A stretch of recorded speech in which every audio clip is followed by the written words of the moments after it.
Wednesday to everybody. Hope your Wednesday is going well. We are at another game on the Saturday, June 20th date in the 1987 replay. We're at Cleveland for the game between the Seattle Mariners and the Cleveland Indians. Not exactly the sexiest matchup, but hey, it's on the schedule, so we play it. It is game number 458 overall. And if we look at the ballpark effects for Cleveland, singles are 11 both sides of the plate. Home runs slightly different. Lefties get a 1-8, righties a 1, 2, and 11. And the starting pitchers for today's game, right-hander Mike Morgan against the veteran left-hander Steve Carlton, who will later get traded to Minnesota. But he starts the season with the Cleveland Indians. So let's look at the records of these two teams. They're not very good, but they are what they are. Seattle, however, to their credit, has been winning lately. They've really pulled out of the schneid they were in, and they're actually only 6 games under 500. They were multiple double-digit games under 500 not that long ago. They're 30-36. Cleveland 24-41, battling with Baltimore for last place, and Boston's in there too, I guess. If we look at the pitching records for these two starters, Carlton on the replay is 2-3. Mike Morgan is 4-6. So we'll bring the game up on the Strat-O-Matic computer so we can get the up-to-the-minute stats for both teams. We got our dice here too. Steve Carlton on the real season combined Cleveland, Minnesota was 6-14 with a 574 earned run average. On the replay, he's 2-3 with a 572, so pretty much right on line. 46 innings pitched, 50 hits, 23 walks, 25 strikeouts. So pretty standard with what he did in real world.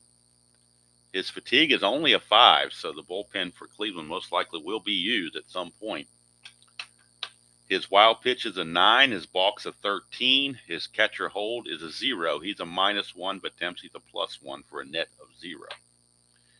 So leading things off for Seattle will be the center fielder, Mickey Brantley. He is a recent call. Well, not recent, but he was there and then he was out. Now he's back. He's had 63 at-bats on the replay. He's hitting .254, 5 homers, 8 runs driven in. He hit .302 in the actual season with 14 home runs. So good year, but it's going to take him a little while to get unwound, I guess. He's still got almost 300 at-bats to match his season total, so he's got a ways to go.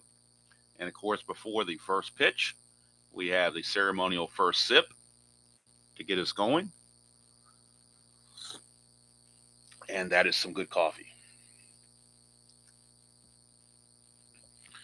All right.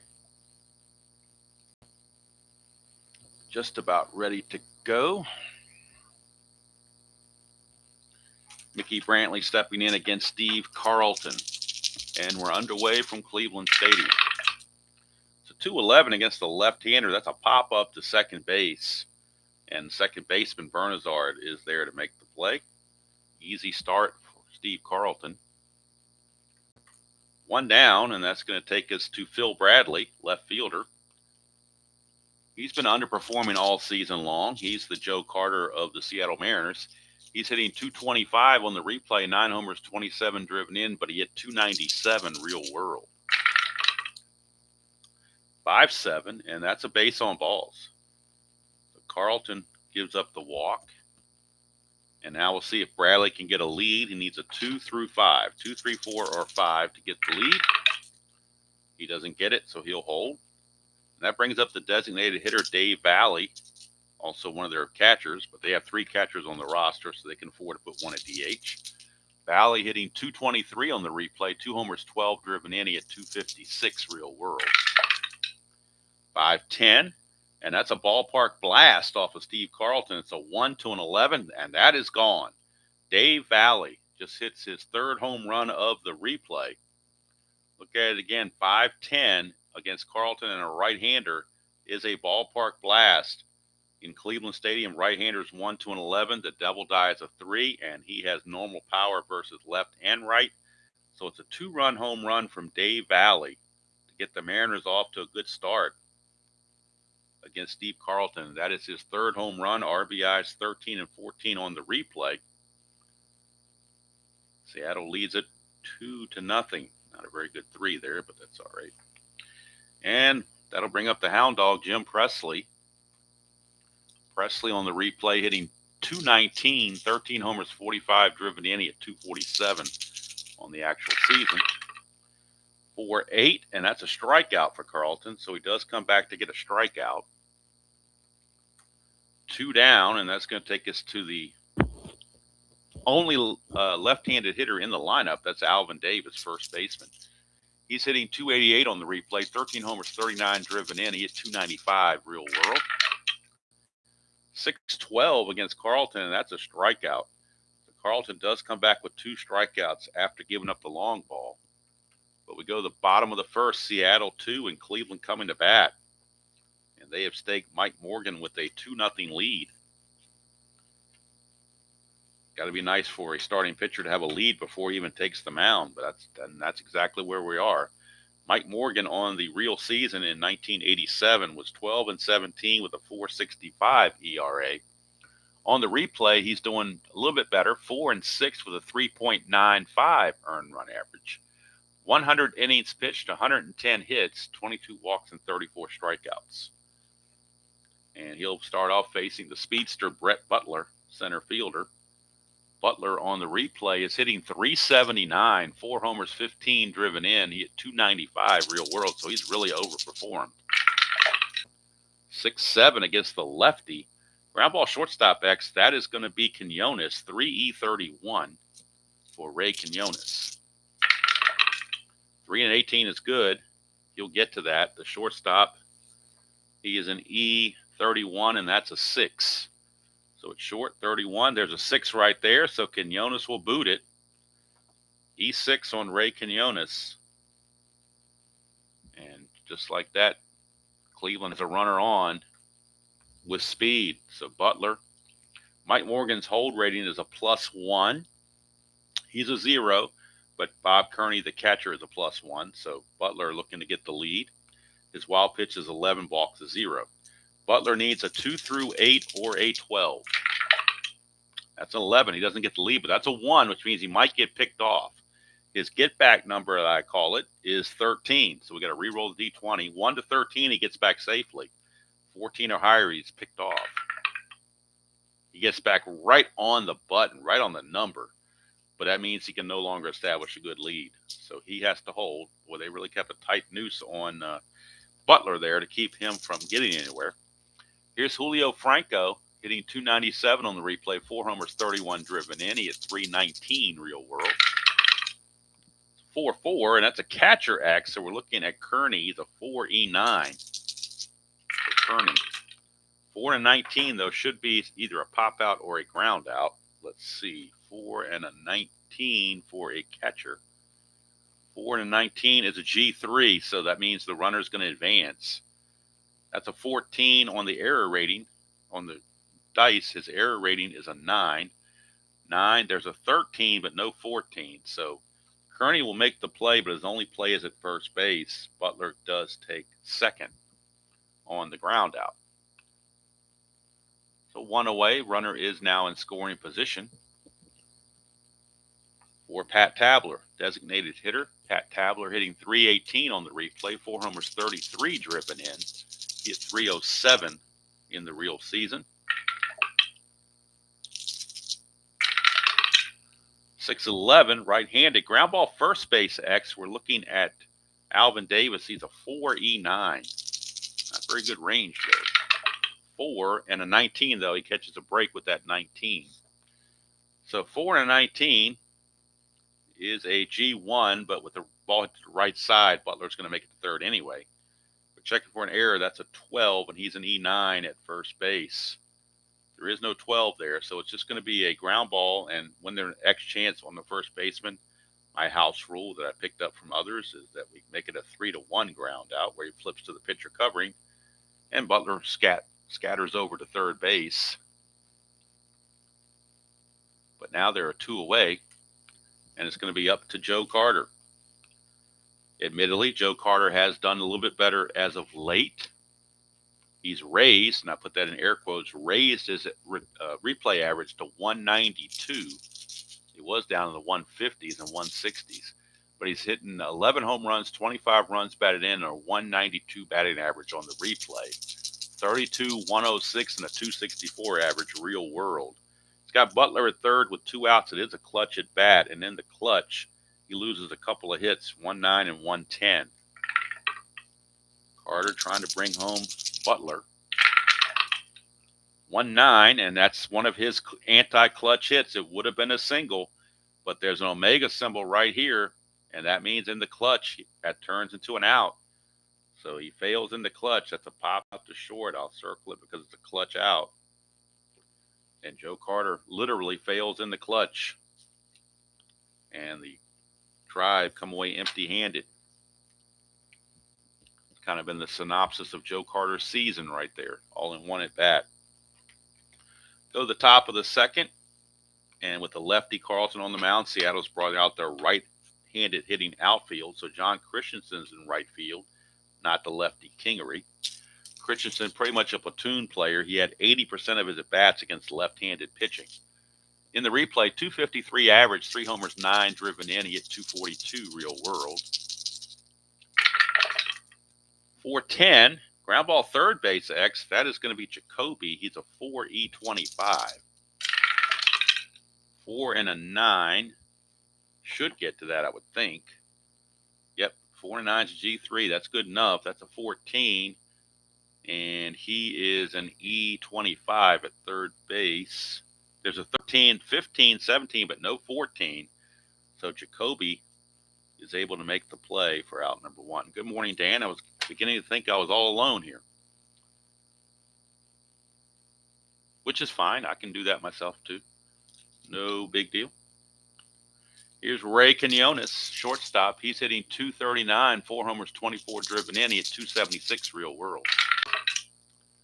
4-5 against the right-hander is a fly to left field.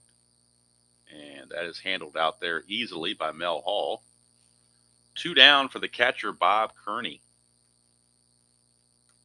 Kearney limited duty.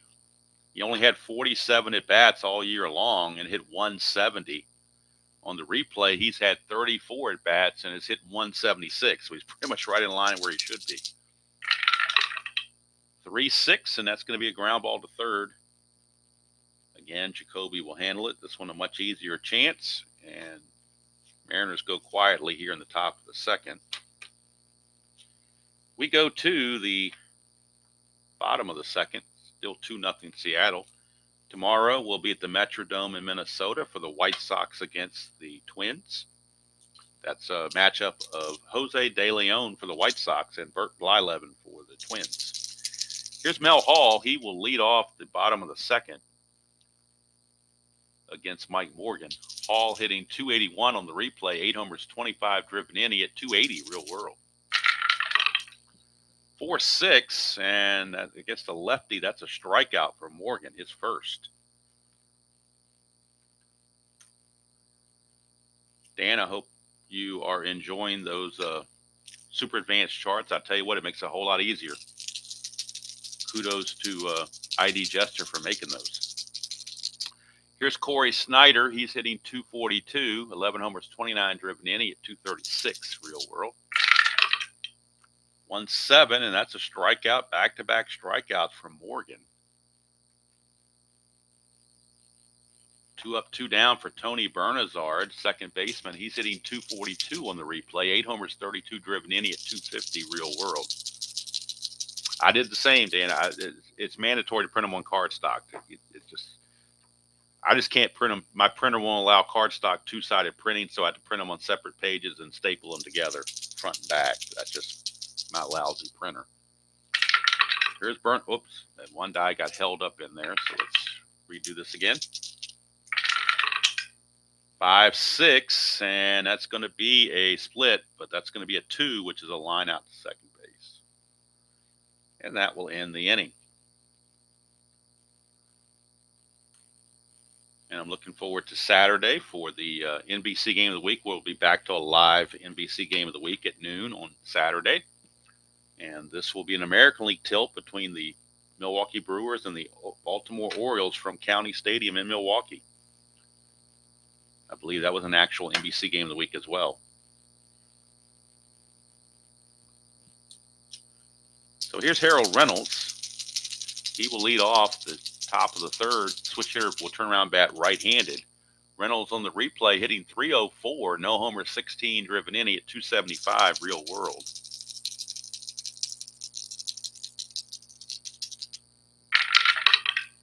.37, and that is a ground ball to first, one away.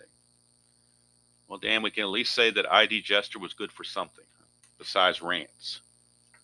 We know he's always good for a good old-fashioned rant, but actually good, practically good for something. Here's Mickey Brantley. 1-7 against the lefty, ground ball to short, 2 down. And make no mistake about it, nobody does a rant like ID. IDJ owns the copyright on rants. Here's Phil Bradley. He walked his first time up. 5-10, and that's a ballpark blast. Ballpark blast, same way Valley got his home run, was on the same roll. 5-10 ballpark blast. It goes 1 to an 11. That's a 12. It's gone. Second time Steve Carlton's been burned by the 5-10 result. And Phil Bradley, a 2-out solo home run, makes it 3-0 Seattle. For Phil Bradley, that is home run number 10. On the replay, he had 14 real world.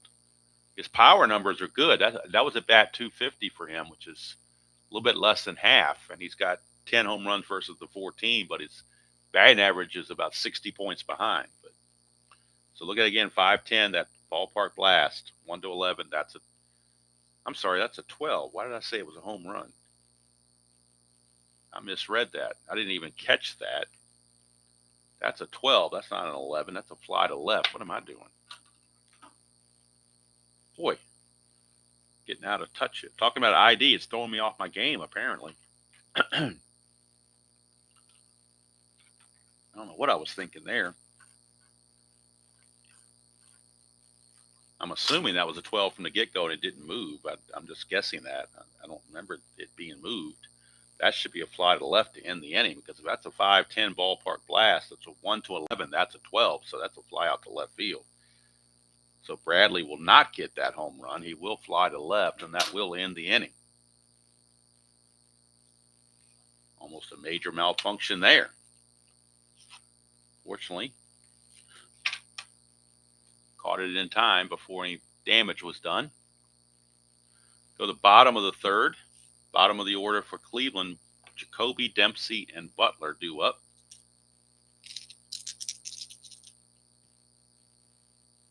Yeah, no sense in ranting. Just, it's a hobby, so it's supposed to be fun, not supposed to be stressful. Here's Jacoby hitting .328, 12 homers, 40 driven in, and 300 real world. 6-8, and that's a single to center field, which is why I stay off the Facebook pages usually, because people get crazy in there and get into arguments and everything else over petty stuff that I just choose not to deal with. All right, here's Rick Dempsey. Dempsey hitting .202 on the replay, a homer and 12 driven in. He at 177 on the real season. Hello, Dr.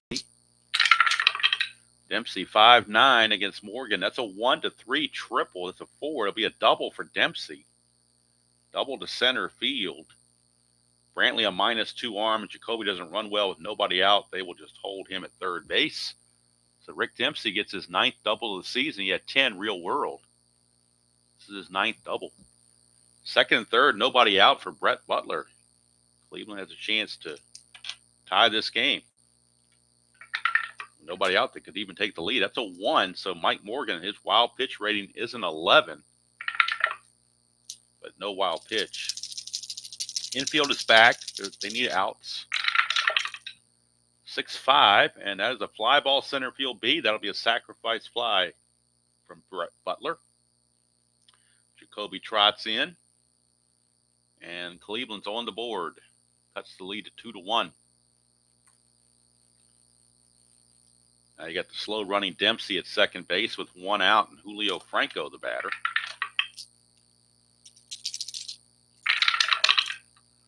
1-7, and that's a double 1-2. That's a base hit, single 2 stars, and we have a tie ball game at 2 just that quickly. Didn't take long for Cleveland to tie the score. And now Franco with a chance to get a lead needs a 2, 3, 4, or 5 to obtain a good lead. And he gets the good lead, but that's a 2, so it's a possible balk on Morgan. So he won't get the good lead now. We're checking Morgan's balk rating, which is a 0, so he's just going to hold there. So, but it means Franco can establish a good lead.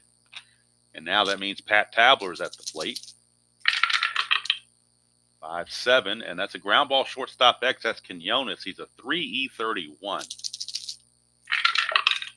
The double die shows up early. 3 and a 2. That's bad news. A 3 and a 2 is a single 2 stars. So that's going to move Franco to third base. Tabler will single. Now we're checking for the error. That is a 14 on an E31. It's short. And somehow he missed it. So 15, 16, 17, and 18 are errors, but a 14 is not. So base hit for Tabler. Going to put runners at the corners for Joe Carter with 1 out. Carter literally failed in the clutch situation last time, but they're not a clutch situation now. There's only 1 out. So maybe he can thrive in that. Runners on the corners. 1 out. Infield back for the double play. 5-11. That's a ballpark single checked. 1 to an 11. That's a 4. Base hit Joe Carter. And Cleveland takes the lead. Ballpark single from Joe Carter. And Cleveland's come all the way back to take a 3-2 lead here in the bottom of the third. Runs at first and second. Only 1 out for Mel Hall.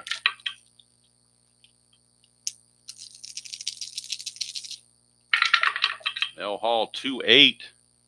That's a single to center field. Again, that -2 arm is going to cause Tabler to put the brakes on. And we've got bases full of Indians with still only 1 out. 8th man to bat in the inning, Corey Snyder. Seattle still looking for that double play that can get him out of the inning.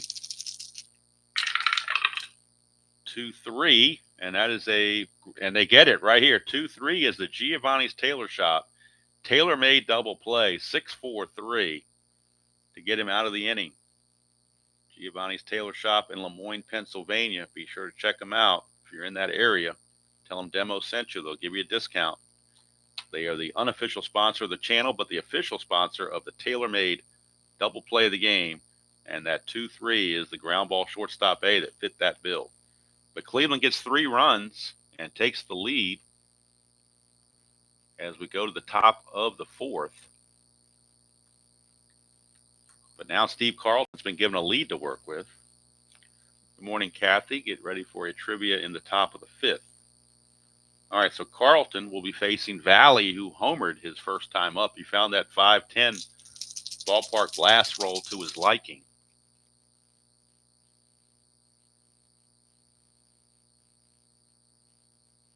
Let's finish up this computer stuff here. There we go. All right, Valley. 2-9 for Valley is going to pop it up to second. Bernazard makes the play, 1 away. They'll send up the hound dog, Jim Presley. Struck out his first time up. 3-10, and that is a double 1-12. That's a 13, though, so that's going to be a single.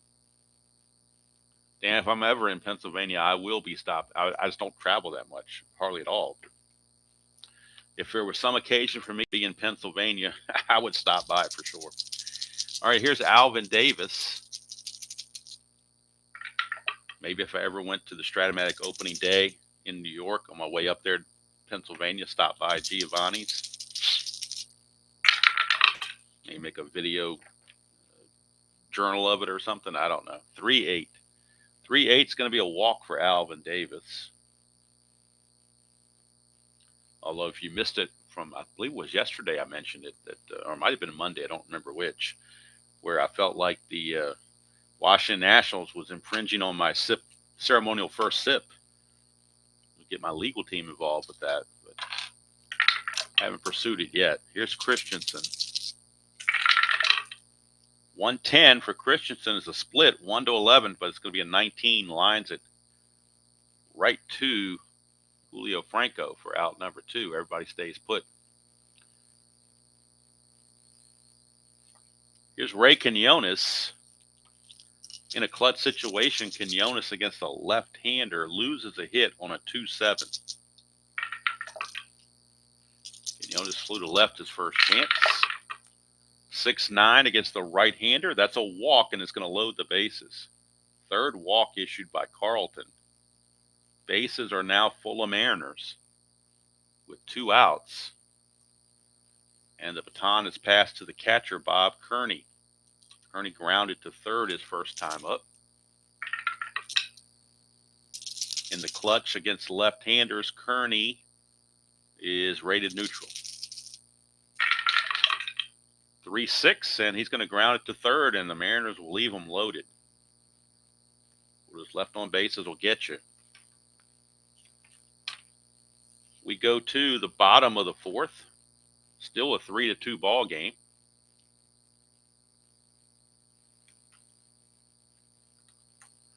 And it'll be Bernazard, Jacoby, and Dempsey due up for Cleveland. Bernazard, the only guy not to bat last inning.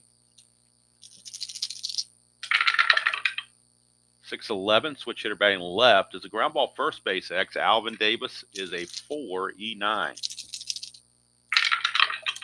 4-3, that's going to get through for a base hit. No question about it. That's an 11, and he's an E9 at first base.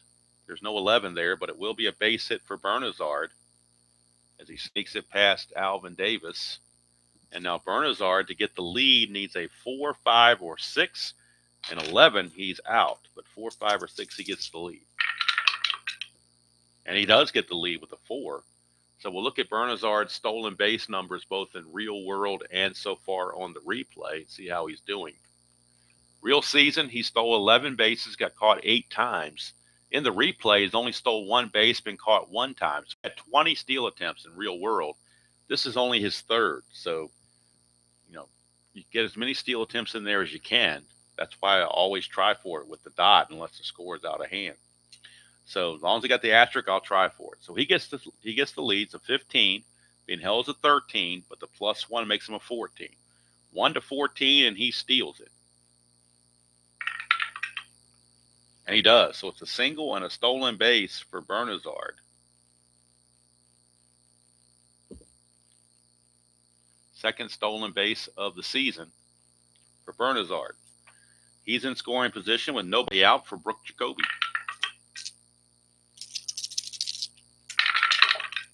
6-6, and that's going to be a pop out to third base for Presley. 1 down for the number 9 hitter, Rick Dempsey, who did double his first time up.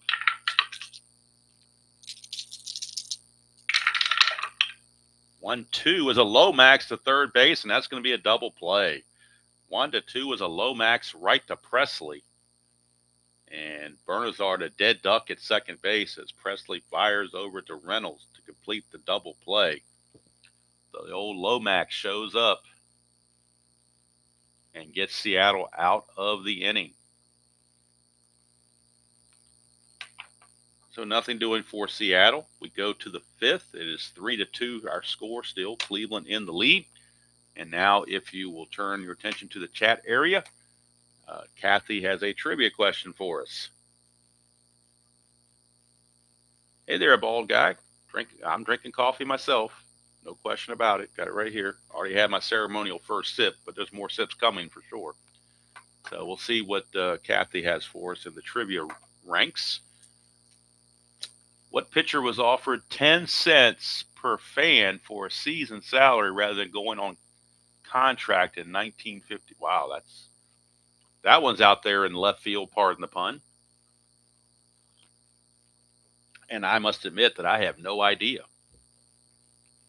I will let the 1950s gurus out there try to figure that one out because I certainly can't. I have no idea. Hopefully we got some trivia people out there that can figure that one out. I'd never heard of somebody being offered 10 cents per fan. And it was what year? 1953? Wow.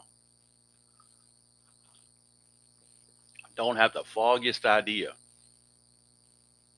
Not the foggiest idea.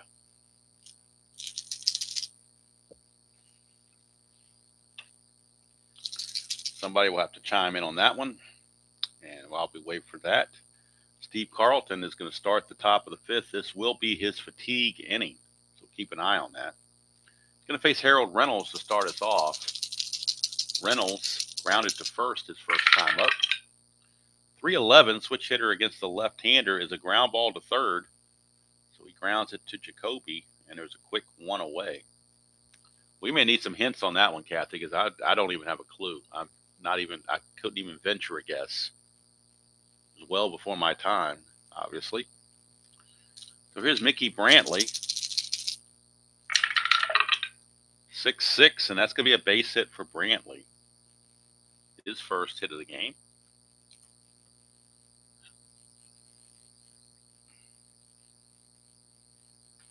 All right, he signed for $25,000 and would have made $182,000. Wow. Interesting. Oh, Warren Spahn. Okay, she had to give it to us. I could have sat there and thought all the time and would never have even been able to venture a guess on that one. That was a toughie right there. That was definitely a toughie. All right. In fact, there was a muffler chain or car shop chain around here called Tuffy Muffler. I'm not sure if they're national or local, but they would always, that was kind of their slogan, was that, we handle the toughies or something like that. So, but it was Tuffy. It wasn't Tough. It was Tuffy. I think it was a local, but I don't know. Could have been, anything. They were a muffler car care place or something. All right, Mickey Brantley, to get the lead, needs a 2 through 5. Doesn't get it. So here's Phil Bradley. 6-7, and that's another base hit. This one to right field. So Brantley might have a chance to go to third on this. He's a 14, being held make him a 13. You get the 2 plus 2 one to right field makes him a 15. But Snyder's a -4. And you don't want to make, well, you could make the second out at third base, but you're down by a run and you're already in scoring position. Boy, that'd be tough. 55% chance. But if you get thrown out there, you're in bad shape. So, oops, I put him at third by accident anyway. Let's put him back at second base where he belongs, at least for now. He might get to third later, might score later, but he's. Hello, Jason. Yeah, I could have gotten a multiple choice and probably taken 4 guesses to get the multiple choice right. That's how far off I was on that one. So Bradley with the base hit. First and second, 1 out for Dave Valley. He is homered and popped to second. Carlton 1 base runner away from being tired, so the Cleveland bullpen is loosening. 6-9, and that's a walk. So now Carlton has reached his fatigue. The bases are loaded with only 1 out. So if we hit a dot on Carlton's card, it will turn into a hit, and he'll have to come out automatically.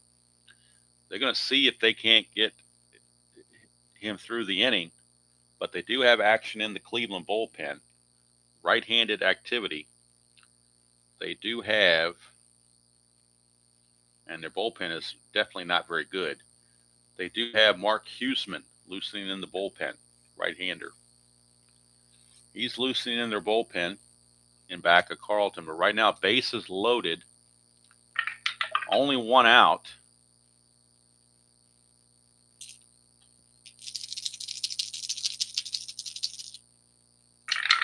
Playing back for the double play, 5-5.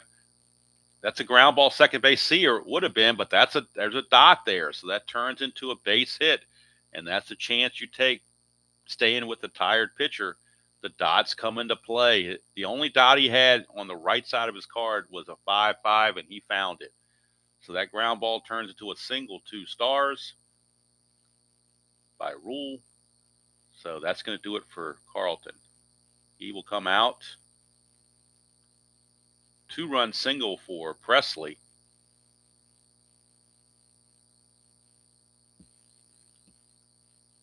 And Carlton will have to leave this game. They will turn to Mark Huseman, even though he's a right-hander against a left-hander Davis, because everybody else in the lineup is right-handed. So Carlton will exit, and Mark Huseman will be coming on.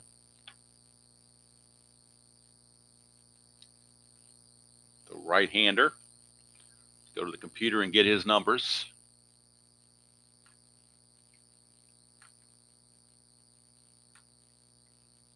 Huseman, where are you? There you are. No, there he is right here. Huseman on the real season, combined between Seattle. He was a former Mariner. Seattle and Cleveland combined 2-3 with a 5.04 ERA and 2 saves. On the replays, 1-5 with a 5.76 ERA and no saves. So Mark Huseman is on to try to get out of this rest of this inning. Runners on the corners with only 1 out. Davis does have some ground ball A's on his card, so he is a double play candidate. So they will play back for the double play. Can't close the book on Carlton yet. He's responsible for 2 other runners. 3-7 for Davis, and that's a walk. That's going to reload the bases. Not what Cleveland had in mind there, to allow the walk to load the bases. And now there's John Christensen, a right-hander. Do you stick with Christensen, or do they go to the lefty Kingery? They could go to the lefty Kingery here. Kingery is also a better defender. Christensen 3 and a 6, where Kingery is a 3 -2 and an E3. So they're going to go with Kingery in place of Christensen. Christensen was just playing because of the lefty starter, but now that they've got the righty in there, they're going to Mike Kingery, and he'll stay in the game to play right field. So Kingery will pinch hit in the 5th, play right field in the 5th. And we'll get the numbers on Kingery. Kingery. Oh, hit the wrong button there. Let me try this again. Got to bring Kingery on the computer. Kingery, get in there. There you are. All right. On the real season, Kingery was hit 280 with 9 homers and 52 runs driven in. On the replays, hitting 256, 5 homers, 18 driven in. Bases are loaded with 1 out. Infield is in because Kingery just does not hit into too many double plays with his speed. So the infield is in for Cleveland, trying to choke the run at the plate. Whoa, we got hop and dice here. Let's re-roll that. And we got a 5-8, which is a fly ball right field B. It's a sacrifice fly for Kingery. That will bring home Presley with the 3rd run of the inning. That is also charged to Carlton. Now they're 2 away. And that'll bring up Ray Quinones. Presley doesn't run well, so they're not going to challenge the -4 arm from Schneider to try to get the 3rd on that play. So everybody else stays put. Here's Ray Quinones. It's now a clutch situation for Quinones. Against a right-hander, he loses hits on 2-3 and 1-9.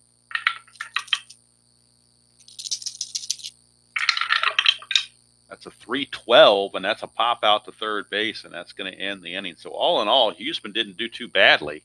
He gave up 1 inherited run on the sacrifice fly, but it could have been a whole lot worse.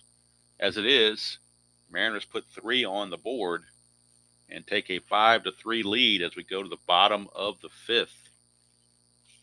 So now we can close the book on Carlton, go to the computer, and get the final numbers on him, and also move Kingery into right field on the computer so that the computer is happy. All right, we go to the box score and get the information for Steve Carlton. Not a very good day, as it turns out, for Carlton. He goes 4 1/3.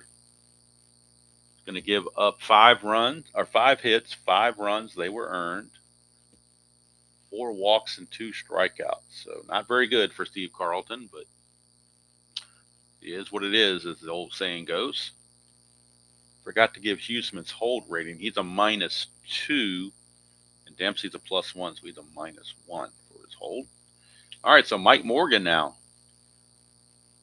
has been given a lead, 5-3, and he's going to be facing the top of the order, Brett Butler. 110 for Butler, and that's a fly to center field. Brantley runs it down, 1 down. And be ready for a trivia question at the top of the inning from Kathy. Here's Julio Franco. We will be doing a 7th inning pitch break. Here's Franco. 2-10, and that's a ground ball to short. 2 up, 2 down. Morgan may be energized by the run support. Here's Pat Tabler. 2-9 for Tabler. 1-3 is a single. That's a 5, so he's going to line it to short. 1-2. I say line it to short is a 6, not a 5. Line it to short to end the inning. We go to the 6th. It is Seattle 5 and Cleveland 3. And now, if you'll turn your attention to the chat area, Kathy has maybe a trivia question that's not quite as difficult as the first one. At least I hope not, because I had no clue on the first one. We'll see what she comes up with for question number 2. In 1989-90, Ryan Sandberg set a new record for most consecutive errorless games. Is that saying whose record did he break? Is that the question? Because I have an idea who it is, but I'll let other people take a chance at it first, and if nobody guesses, I'll chime in. But I'll give others a chance first.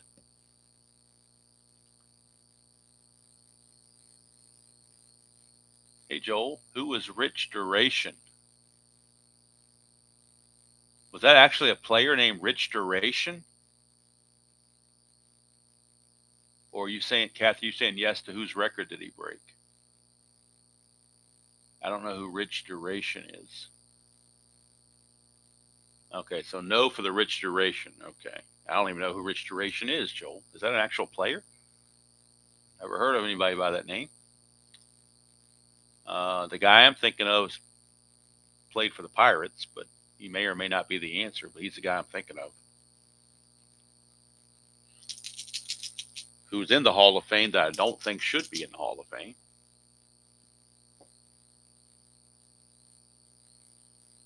Oh, he's guessing Rich Dower?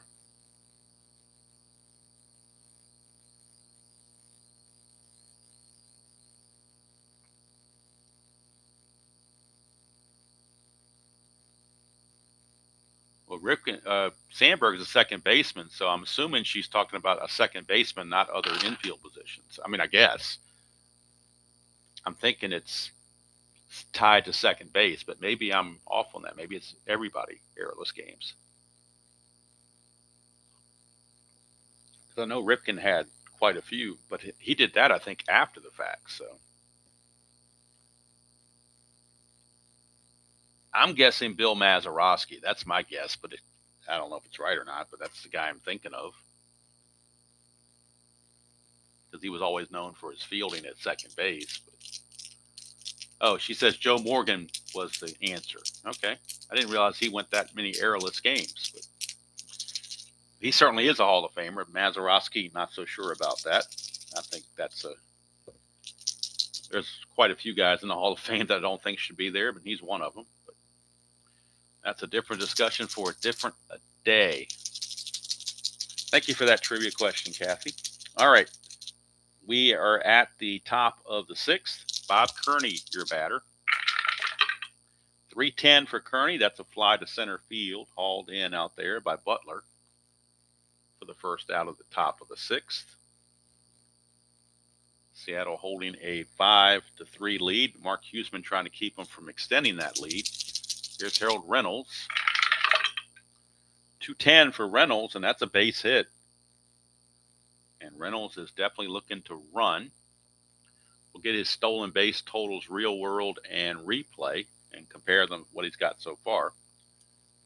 On the real season, Harold Reynolds stole 60 bases, got caught 20 times.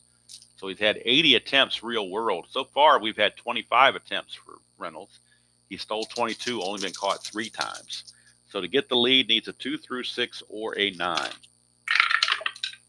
And he gets the lead, so he's going to go 18, being held as a 16, and then the -1 from Huseman's a 15. So 1 to 15, Harold Reynolds will steal it. And he does. Stolen base for Harold Reynolds. And for Harold Reynolds, that is stolen base number 23 on the season, on the replay. Only been caught 3 times. So he's been carefully watching baseball tonight and learning. Mickey Brantley. Mickey Brantley.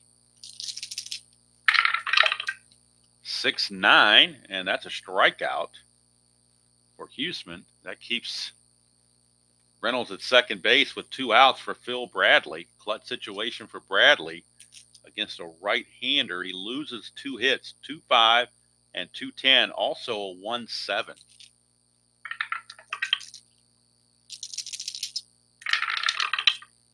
(3-7), and that's a strikeout, and that's going to end the inning. So Huseman pitches out of the mess after giving up the single and stolen base. We go to the bottom of the 6th, and we go to Mike Morgan again. Morgan has fatigue of 7, so he's okay as far as fatigue goes.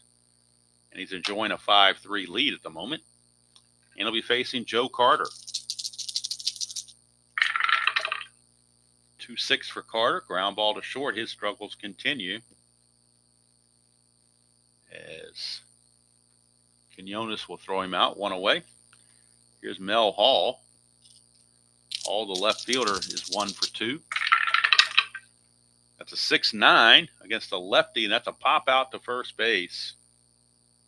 Alvin Davis has it, 2 down. Mike Morgan has settled in since that Lomax double play kind of really got him where he needs to be, I guess. Here's Corey Snyder. It's a 1-12, and that's a fly to center, and that's going to end the inning. So what's a nice little streak there from Morgan getting runners out. Keeps the score 5-3 as we head to the top of the 7th.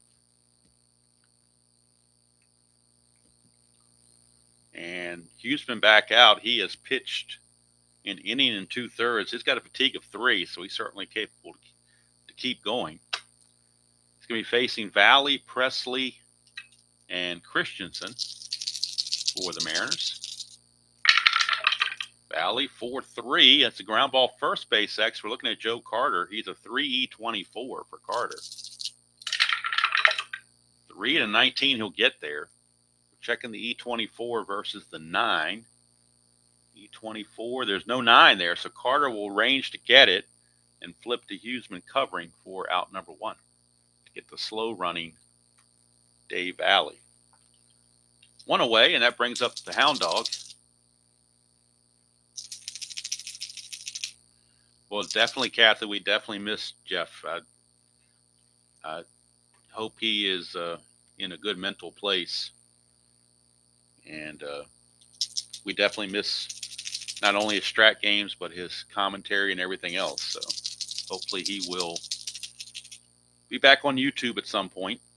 We certainly miss him. And he's the reason why I'm doing this. I mean, I wouldn't be doing this like this with a full season replay. He inspired me to do this. Here is Presley. 110, and that's a split. A 9 is a line out to short. So 2 down. Oh, what's Carlton doing in the mix there? He shouldn't be there. All right, here's Alvin Davis, and we will have a 7th inning stretch break right at the end of this inning, this half inning. Davis 1-4, and he's going to fly it to right to end the inning. So Huseman's pitched very well in relief for Cleveland. couldn't ask for much more than what he's done already. 2 2/3 innings, and has not really given up anything. So we are going to the 7th inning stretch here in Cleveland, with Seattle holding a 5-3 lead. And we'll set things up before I step away for a second. Mike Morgan, this will be his fatigue inning, but he has retired, looks like about 12 in a row, going back to these double play. No, not right here. So let's see, 1, 2, 3, 4, 5, 6, 7, 8. 8 in a row he's retired. So he's been doing pretty well for himself. And it'll be the bottom of the order for Cleveland, but we're in the 7th inning, so could be a pinch hitter for Dempsey, possibly.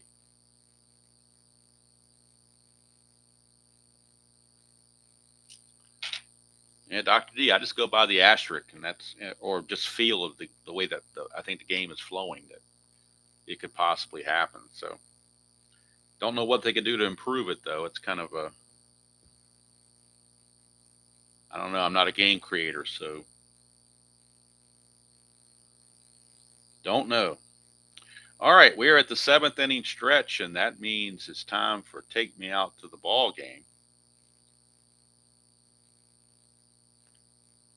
5-3 Seattle. I have to go heat my coffee. Tabby is in the room, but she's on her little blanket there just resting, so I'm not going to disturb her one iota. And we'll get you ready for Take Me Out to the Ball Game while I go freshen up my coffee. 5-3.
All right, 7th inning stretch is done, and coffee has been refreshed, and we are ready to finish out this ball game. Bottom of the 7th we go. Due up for Cleveland will be Bernazard. Bernazard is 1 for 2 with a stolen base. He got doubled off second on that Lomax. 5-8, switch hitter batting left. That's a double, 1-11. So lead off double for Bernazard. And now you wonder if the Seattle bullpen might start to stir, because we're in the fatigue inning for Morgan, so he could be running into trouble. They don't want to wait till the last minute to start warming guys up. Look at the Seattle bullpen, see who has the most rest. Their closer is left-hander Bill Wilkinson. He leads the team with 4 saves. Actually, Nunez does with 5 saves. I'll take that back. So they got 2 guys that can close games out. But the guy in the bullpen, that's going to try to bridge the gap to those closers is loosing in the bullpen for the Seattle Mariners, and that's eastbound and down Jerry Reed. So he's loosening in the bullpen for Seattle if Mike Morgan falters. Here's Brooke Jacoby.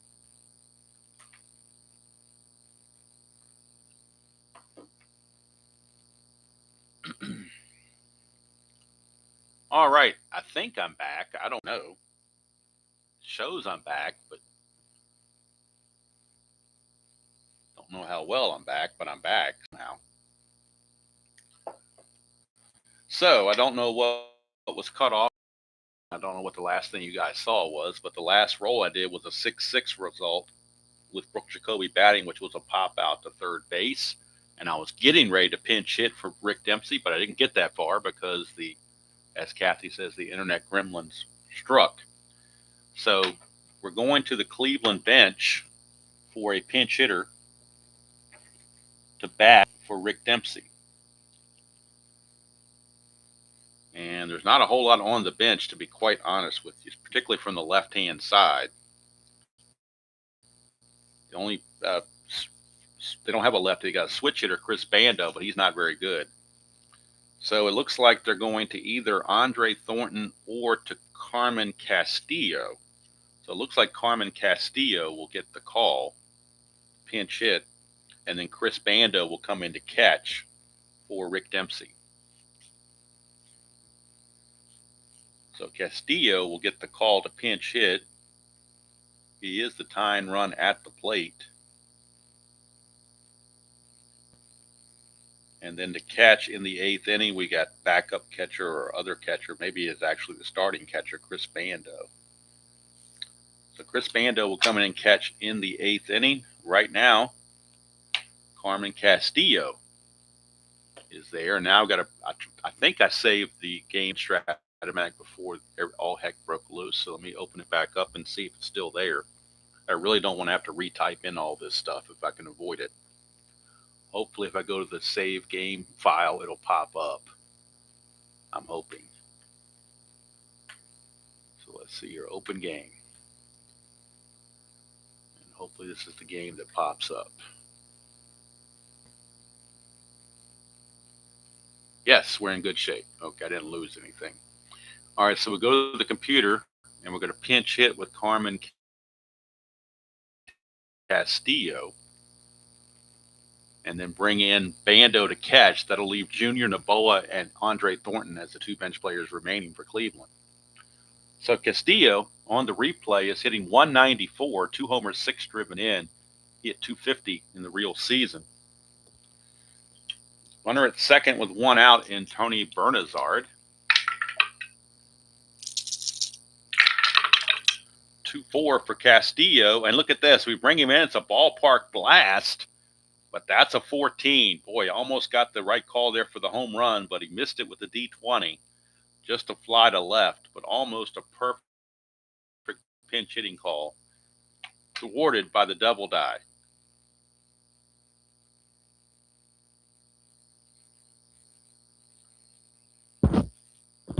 So now, with 2 outs in a clutch situation, it is Brett Butler. Still feels like maybe the internet's, the stream or whatever you want to call it, the strength or signal or whatever that term is for it, doesn't seem like it's as crisp as it should be, but at least it seems like it's moving. It's not stuck. So that's, I guess, a positive sign within itself. You never know with equity around here exactly what might happen. So Brett Butler in the clutch against right-handers. He will lose a couple of hits, 3-8 and 3-9, also 2-8. So he loses 3 hits in the clutch. Morgan trying to get out of the inning. That's a 3-9, and that's one of those anti-clutches right there. Second time that's come up in this game. An anti-clutch. It happened to Joe Carter. Now it's happened to Brett Butler. 3-9 is the anti-clutch. Changes that single to a pop to second, and it's going to end the inning. That's kind of, like I said, that's kind of been Cleveland's season in a nutshell. So we will go to the top of the 8th. Let's see. Huseman's going to stay out there. Why not? He's been pitching well. No reason to take him out.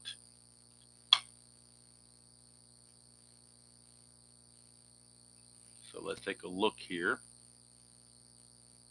Pop to second. Make sure I got that straight. And now the computer's telling me we got to put Chris Bando in to catch. So let's do that to make the computer happy. Chris Bando on to catch. Now we move ahead to Mike Kingery. Kingery.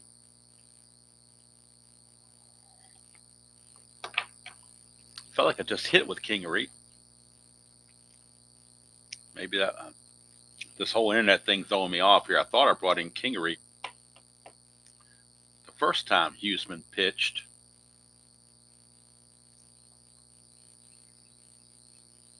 Right here for the sacrifice fly, I did. Okay.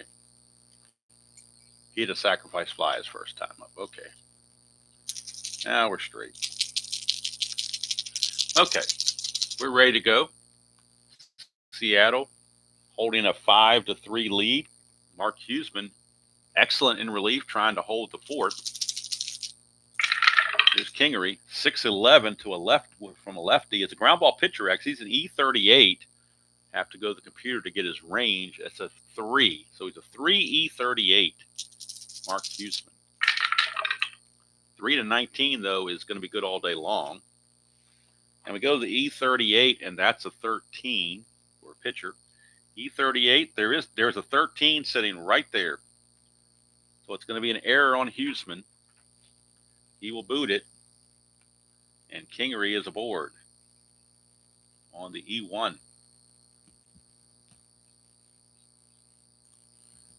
Each team now has committed an error.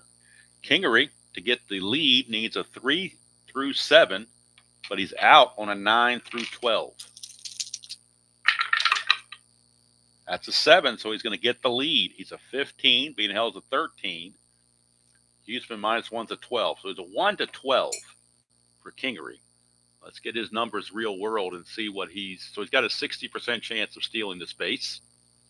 Real season, Kingery stole 7, got caught 9 times.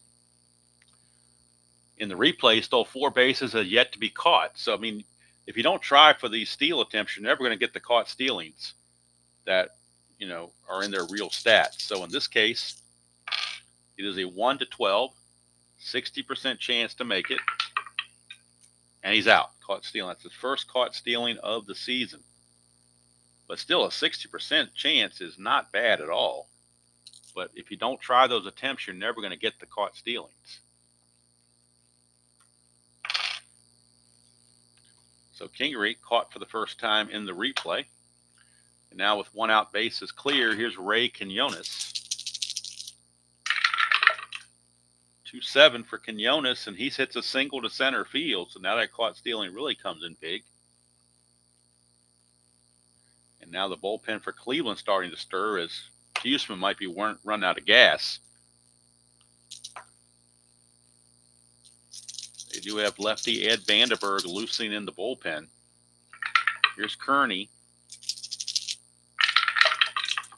6-8 for against Huseman is the strikeout. So 2 outs now. And now Harold Reynolds. 2 outs and a runner at first. That's a 2. Chance for a balk or pass ball.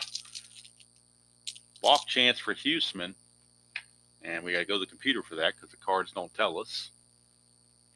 So Mark Huseman, his wild pitch and balk rating. He's a wild pitch of 12, balk of 0, though. So no balk. Not able to balk or not going to commit a balk. Here's Reynolds, 1-5, and that's a fly to center to end the inning. So they will cap Huseman right there. Huseman's going to do an excellent job out of the bullpen. He is going to go 3 2/3 innings, is Mark Huseman. And he's kept the score right where it is. I mean, he did give up the inherited run on the sacrifice fly, but with the bases loaded and 1 out, kind of hard not to. And let's see, Morgan. They'll start off with Morgan and see how far he can go. See if he can sneak out another inning, perhaps. Bottom of the 8th, 5-3 game. Seattle bullpen Jerry Reed has sat down. And right now, Ed Nunez is loosening in the bullpen, their closer. Here's Franco, 4-6, and that's a split. It's going to be a liner to short, one away. Morgan has not yet reached full fatigue yet, so he's going to keep going. Here's Pat Tabler. He's 1 for 3. 2-8 for Tabler, making 2 for 4 with a base hit. Tabler with the single, and that brings up Joe Carter. He is the tying run at the plate. Of course, if you follow this replay at all, you know the travails of Joe Carter in this replay. Hello, Terry. This I got from Spokane Steve. He sent this to me. It's I'm not sure where he got it from, but it's a modified version of Form B, but it gives you a whole lot more room for the pitchers. And it distinctively splits the two teams versus the standard Form B. All right, here's Joe Carter.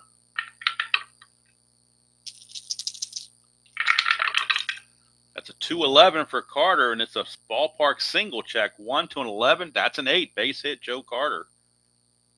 And now he might get the bullpen for Seattle. We might hit that. See if Morgan has reached fatigue. He has not yet, but you do have the lefty Mel Hall coming up. We'll see. We're going to let Morgan go one more batter. Actually, we're not. They're going to make the move to the bullpen for Edwin Nunez, their closer. So it's a situation where Morgan can win it, but he can't lose it. The worst he could do is a no decision. He's responsible for these 2 runs, which would tie the score, but he's not responsible for a go-ahead run. So Nunez going to the bullpen for Seattle. They will bring on Ed Nunez, and they're looking for Nunez to get them a 5-out save, which in 1987 was par for the course. Nowadays, it'd be a miracle. All right, so Nunez on the real season, 3-4 with a 3.80 ERA and 12 saves. On the replay, 1-0 with a 2.81 ERA and 5 saves. So going for save number 6 is Nunez. And because Seattle was so poor, especially at the beginning of the season, he didn't have that many opportunities. But now he's got his chance here against Mel Hall. Nunez is a -4 on his hold. That makes him a -3. Should that come into play? First and second, 1 out for Mel Hall.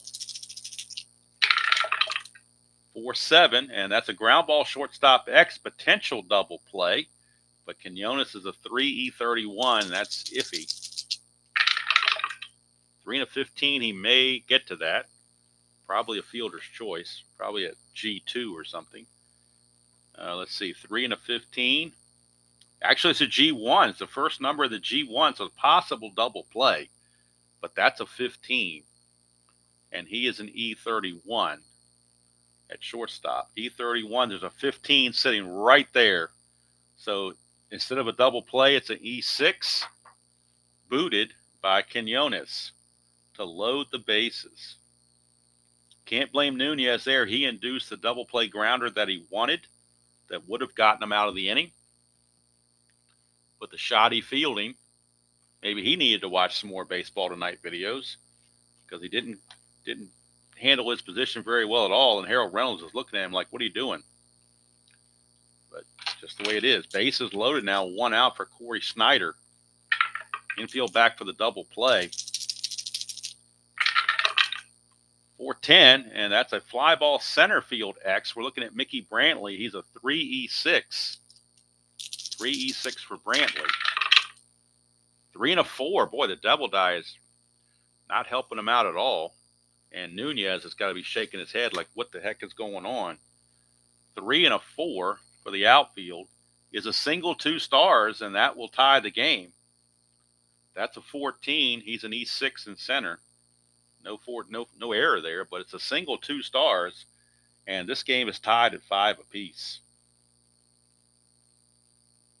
Those runs are charged to Morgan, but again, he cannot lose it because he's going to get a no decision now.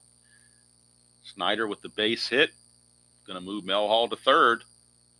So runners are at the corners with only one out in a tie game for Tony Bernazard. Nunez got to feel hamstrung here. Should have been out of the inning a long time ago. They're playing for the double play. 6-4, switch hitter batting left. That's an in-home run chance, 1-18. That's gone. Tony Bernazard has normal power.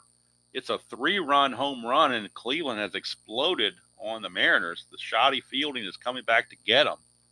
3-run home run for Tony Bernazard off of Edwin Nunez.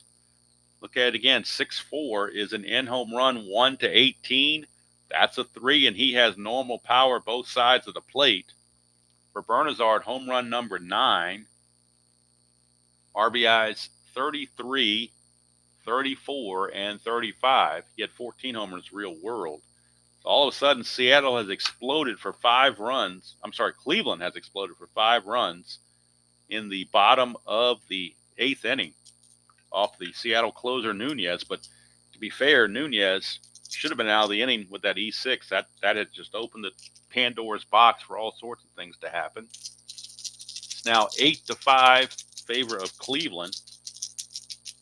And now Cleveland will get their, let's see if they're going to go to Vandenberg for the save opportunity, or if they're going to go to somebody else. They just don't have a whole lot in the bullpen. Looks like Vandenberg is going to be the guy they're going to turn to try to save it in the 9th. Right now, they're looking to add more to the lead. Here's Brooks Jacoby. 3-6 for Jacoby, and that's a single 1-10. That's a 2, so another base hit. And boy, Nunez, he's got to feel snake bit. He is now tired based on his performance. Here's Chris Bando, his first opportunity, but they're going to leave Nunez in there. If he hits the dot, he's going to have to come out. Here's Bando. 3-9 for Bando. Ground ball third base A. They get the double play finally. 5-4-3 to end it. But 5-run inning for Cleveland. And we can close the book on Morgan. He will get a no decision. And Seattle, thinking they had it sewn up. But not so fast, my friend. We go to the 9th. Mariners, or the Tribe, will go to their bullpen, and they will turn to Ed Vandenberg.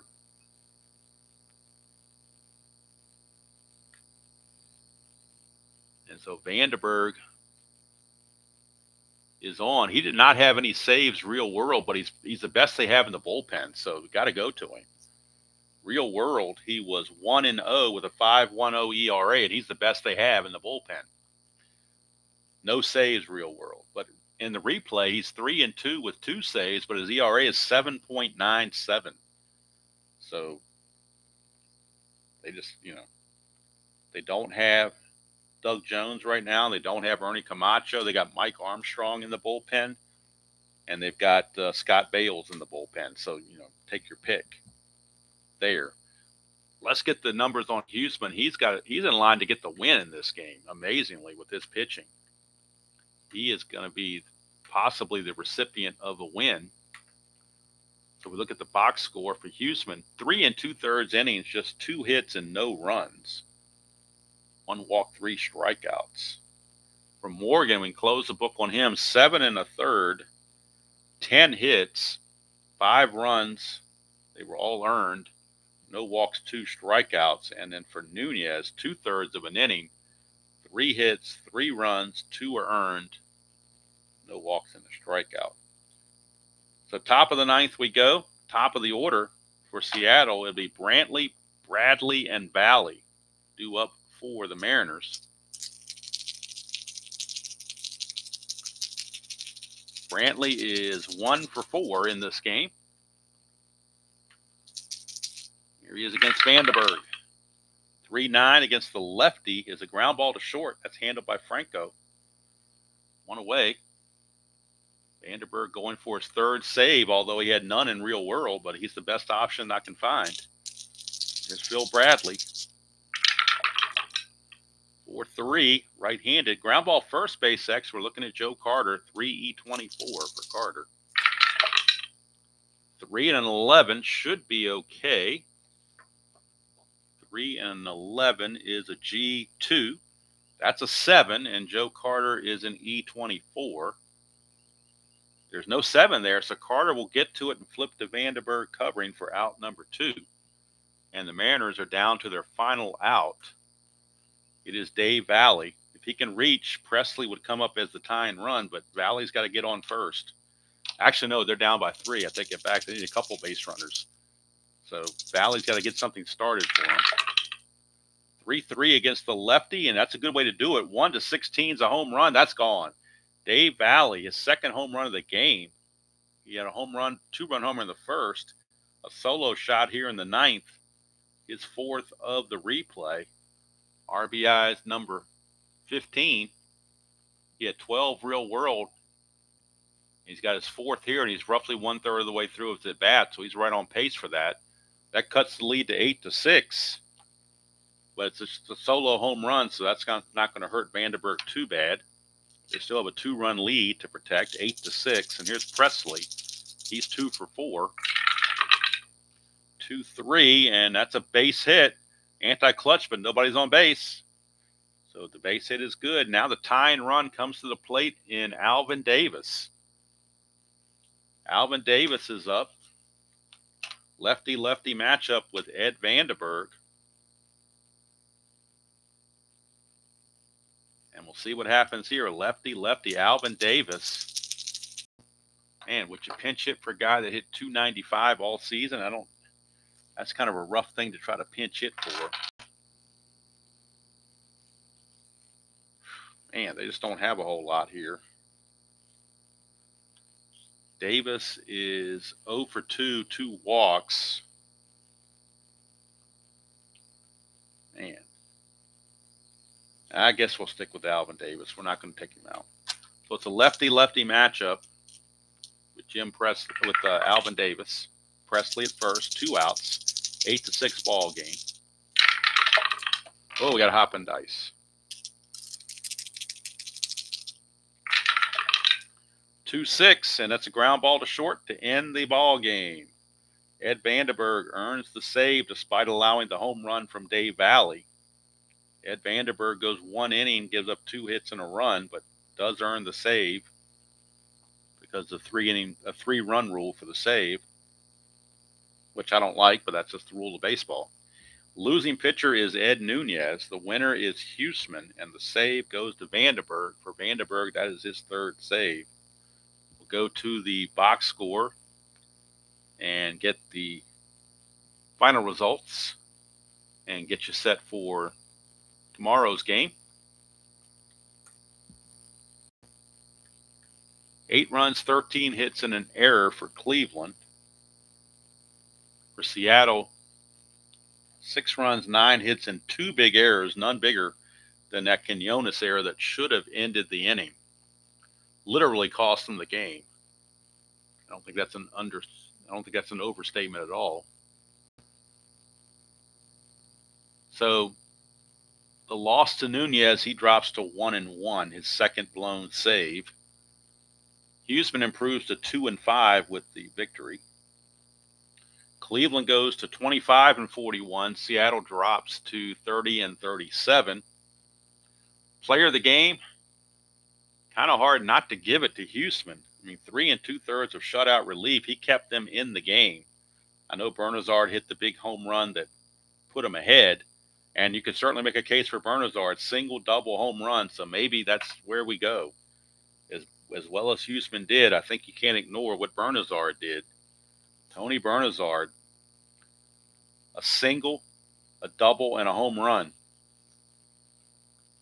So 3 for 4 for Bernazard with 3 runs batted in. He is your player of the game for the Cleveland Indians.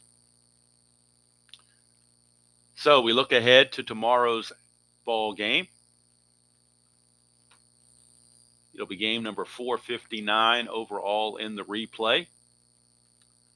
It'll be the Chicago White Sox at 29-34 taking on the Minnesota Twins at 31-35. From the Metrodome, it'll be right-handed Jose De Leon taking on right-hander Bert Blyleven. That'll be Thursday's game. Friday will be in Oakland. It'll be Texas and the Oakland A's. It'll be Bobby Witt against lefty Kurt Young. So those are the matchups going forward for the remainder of the week. The one game played offline will be Kansas City at California. So that's going to do it from here. I'm sorry about the internet snafu, but that's Xfinity for you. It's just so undependable. But hopefully despite that, you guys enjoyed that presentation of Strat-O-Matic Super Advanced. Hope you play or enjoy playing whatever game you choose to play, however you choose to play it, and I will see you guys down the road.